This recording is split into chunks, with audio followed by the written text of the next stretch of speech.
با سلام و درود. چند عدد کمک فرانسه داریم که صفر هستن، فقط یکم داخل کارتون آب رفته داخلشون و به این شکل در اومده.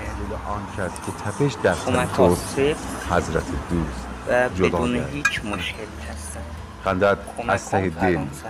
گرید از سر شور، روزگارت همه شاد، صفت رنگارنگ و تنی سالم و خوددار شاد که و بخندی. فرانسه. امیدوارم قشنگترین، از اینجا میشه فرانسه شادترین، بودنش هم عاشقانه فهمید ترین، که ناکوشی کم پرهیجان‌ترین یکی ها و بزرگتر بهترین روزهای آخر سال و از این درد براتون میشه فهمید از که خداوند فرانسه تنی و سالم، این دلی حکاکی خوش شده ها. و لبی با سرشار تشکر از کمک خنده رنر هوش. خدا. پیروز باشید و توانمند. انشالله که خداوند خبرهای خوبی در این سال جدید بهتون بده. پس به امید روزی که سالی پر از نشاط و شادی داشته باشیم. یا حق.